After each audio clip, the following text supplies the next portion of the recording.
It's good to be home. After the frankly insane events of the past month or so, there's nothing like settling back into the comfortable life of a small town newspaper reporter. Except, of course, if that small town is Habitsville. We're prone to the strange here, through no fault of our own. Bizarre things just seem to happen, and just like clockwork, they're happening again. It came to me by word of mouth, but as far as I can tell, it started with a sign.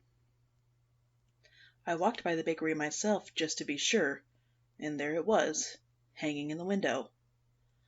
It was small, white, and plain, but the words on it stood out in an unnatural way. Like I should have missed the phrase when I was walking by, but instead found that it commanded my absolute attention. The Butternut Bakery does not serve human flesh.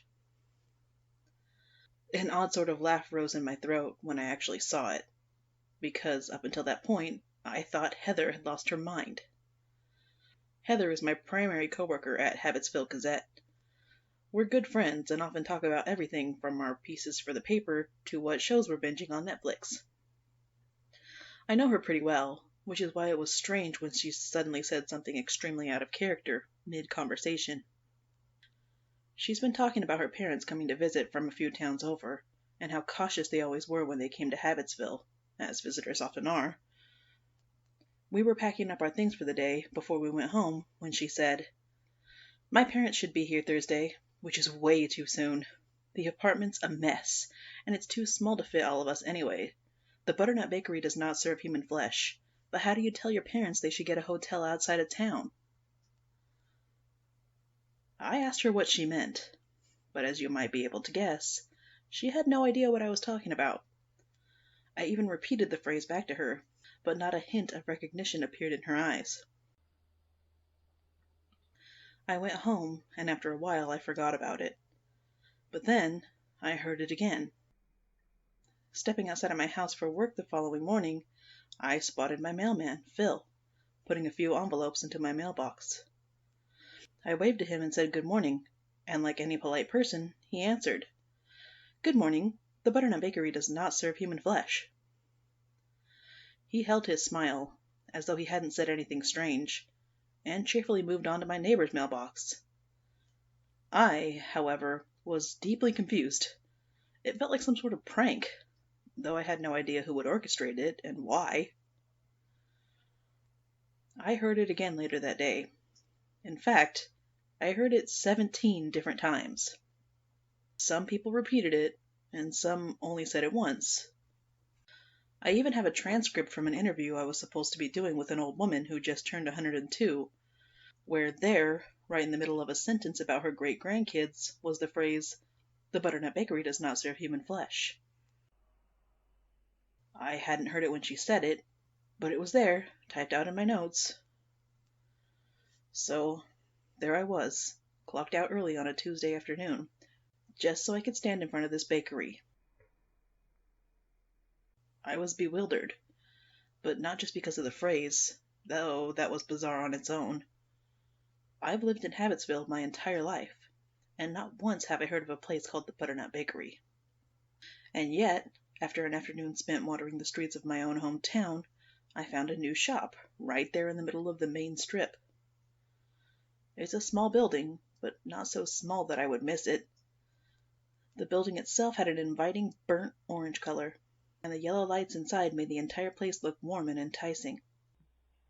The smell of baked goods drifted out and over the pavement to where I stood on the other side of the street, fighting the overwhelming urge to go inside. Because there was the sign, wasn't there? The Butternut Bakery does not serve human flesh. It seemed like such an odd thing for a bakery to have to clarify. Maybe it was some sort of fun reference to Sweeney Todd? That's not exactly an appetizing allusion to make to potential customers. But there was something about the sign, something about the phrase. It was like the more I heard or read it, the less odd it seemed. The Butternut Bakery does not serve human flesh. Of course it doesn't. No bakeries do or should. It's just good advertising to make that fact clear. I didn't see anyone walk in or out of the bakery for around 15 minutes, though plenty of people walked down the sidewalk, It was strange. Even the window shoppers that were strolling from display to display didn't bother to stop at the bakery. It was the late afternoon, when someone might want to grab a snack or a late lunch, but no one gave it a second look. They didn't even seem to notice the smell, which was becoming more distracting by the second. My stomach began to growl as I caught another nostril full. And then I saw someone emerge from the bakery.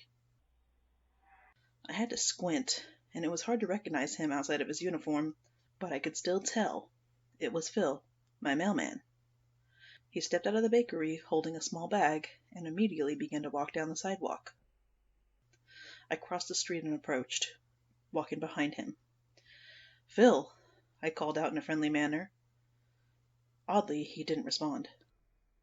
I thought perhaps he didn't hear me, so I walked faster until I was beside him. "Phil." At the second call of his name, Phil stopped and turned to look at me. He smiled when he recognized me. "Oh, Mr. Singer. Funny running into you here." Though his tone would suggest that we were having a normal run-in on the street, it was anything but the sort. There were markings drawn on his face, as though he was about to have some sort of cosmetic surgery. There were long strips drawn around his cheeks, and I could see some ink was peeking out from the circle that marked his ear. But, as it turned out, that wasn't the oddest part of Phil's appearance. I had thought it was his bag that had been dripping, something dark trailing from the door of the bakery to where we stood now. But since we had stilled, the trickle only became faster and began to pool in a puddle around our feet. It wasn't hard to miss the source. Framed by the frayed edges of the shirt he wore, I could see there was a large chunk of flesh missing from Phil's shoulder. Not like he had a bad wound that needed to be sewn up. There was nothing to sew. It was a scoop out of his body, and I could see the tip of his shoulder bones poking out where they connected at the socket. I didn't know what to say. There was no trace of pain on his face. There was no signal that he even knew what he was walking around with. And oddly enough, no one on the street seemed to notice either. I had a brief rush of fear, as I considered that perhaps I had lost my own sanity. Then he said it. "I've just picked up a bit of a treat for myself. The Butternut Bakery does not serve human flesh. I've just finished my route for the day." He unraveled the folded up opening to his bag and held it out to me. "Would you like to try?" I tore my eyes away from the gory wound on his torso, and instead peered into his bag. In the bottom, as innocent as could be, was a medium-sized pastry. It was a pocket style, crimped around the edges. No doubt with some sort of filling inside. My stomach was turning violently now, and I just shook my head at Phil. "Suit yourself. This is the second time I've been this week. It's terrible for my diet, but it's just so good," he said with a chuckle. "The Butternut Bakery does not serve human flesh. I'll see you tomorrow morning then." With that, he turned and continued down the pavement, walking with a limp I had never known him to have before. I walked to the front of the bakery. Despite the warm glow coming from the inside, the windows were not well suited for a display. The glass had some sort of coating on it, and although I could see the light shining through and dark shapes moving around inside, I couldn't make anything out. I was so focused on seeing inside that I didn't notice when someone had opened the door. The small bell at the top jingled, and I looked up. It was Heather. I lurched forwards and grabbed her by the hand. She flinched in shock and then half laughed. "Sam, God, you scared me. The Butternut Bakery does not serve human flesh. Are you going inside?" She motioned into the open doorway, and I looked inside. It's difficult to describe what I saw inside the Butternut Bakery, mostly because the inside seen with the naked eye was strangely similar to the view seen through the glass. There was this hazy film over everything, and only two certain sights could be gleaned: the bright yellow light and the dark shadows moving around in the back. You shouldn't go in there, Heather, I said, thinking of Phil's monstrous wound.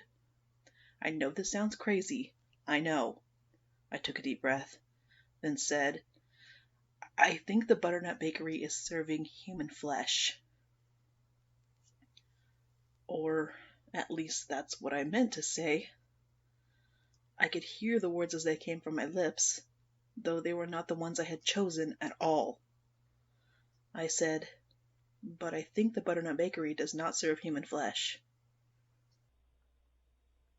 I stood there, horrified. Heather furrowed her brow at me, one foot still on the doorstep of the building. Yeah, Sam, I know. You told me before. The Butternut Bakery does not serve human flesh. I think it's great. I blinked. I told you before? The fear that was rising within me was quickly turning to panic. I thought Heather had been the first one to say the phrase to me, only a few days before, and never did I think I had said it back to her. What, when you mentioned it a few days ago? Her frown deepened. You've been talking about the bakery for over a month, Sam. I have? I mean, it's not much of a discussion. You pretty much say the same thing every time. She leaned back out of the door and pointed to the sign that hung in the window. The Butternut Bakery does not serve human flesh. As I stood there, spiraling, Heather looked down at my hand, which was still clasped firmly on her wrist. Now, if you'll excuse me, you're being weird, and I'm hungry. This shook me from my daze. I couldn't let what happened to Phil happen to Heather. I pulled hard on her wrist as she took another step towards the interior of the bakery. I tried to warn her. I tried to say, I just saw my mailman come out of there with a huge piece of his body missing. Just missing, Heather. You can't go in there. I don't know what's going on, but it's dangerous. That's what I tried to say. But deep down, I knew what was going to come out. The Butternut Bakery does not serve human flesh. The Butternut Bakery does not serve human flesh. The Butternut Bakery does not serve human flesh. The Butternut Bakery does not serve human flesh. I pulled Heather even harder, and she fought back with as much force as she could. The shadows in the back of the bakery were moving faster now, even buzzing around the edges. Each were vibrating violently with some unseen energy. The yellow glow of the lights burned brighter, so bright I had to squint. I thought of the blood trail I had seen drip from Phil's shoulder, the exposed bones and ligaments peeking through the mangled skin, the butcher lines drawn on his face, and I pulled with all of my might.